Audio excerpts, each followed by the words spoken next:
পৃথিবীটা বড় স্বার্থপর একটা জায়গা।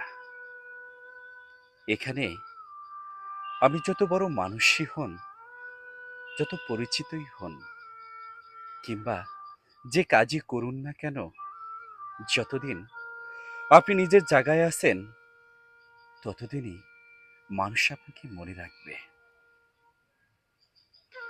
কিন্তু কোনো কারণে যদি আপনি পিছিয়ে পড়েন, অসুস্থ হয়ে যান, কিংবা সেই জায়গা থেকে সরে যেতে বাধ্য হন, তখন ধীরে ধীরে মানুষও আপনাকে ভুলে যেতে শুরু করবে।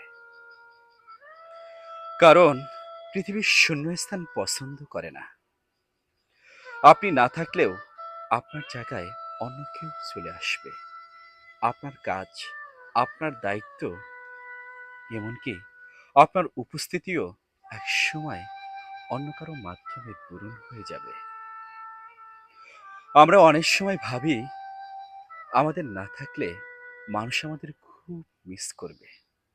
কিন্তু বাস্তবতা হলো মানুষ কাউকে দীর্ঘদিন মিস করার চেয়ে নতুন কাউকে গ্রহণ করতেই বেশি স্বাচ্ছন্দ্য বোধ করে। জীবন থেমে থাকে না, মানুষও না। তাই এটা ভেবে নিজেকে বিশেষ মনে করার কোনো কারণ নেই যে আমি না থাকলে সবকিছু থেমে যাবে। সত্যিটা হলো আপনি না থাকলেও পৃথিবী চলবে, কাজ চলবে, সম্পর্ক চলবে। আপনার জায়গায় অন্য কেউ ঠিকই এসে দাঁড়াবে। এটাই পৃথিবীর সবচেয়ে কঠিন সত্য যে এই পৃথিবীতে কেউই স্থায়ী না। আর কোনো জায়গায় চিরকাল কারো জন্য খালি থাকে না। আপনারা শুনছেন পৃথিবী বড় একটা স্বার্থপর জায়গা। লেখক সালমান হাবিব।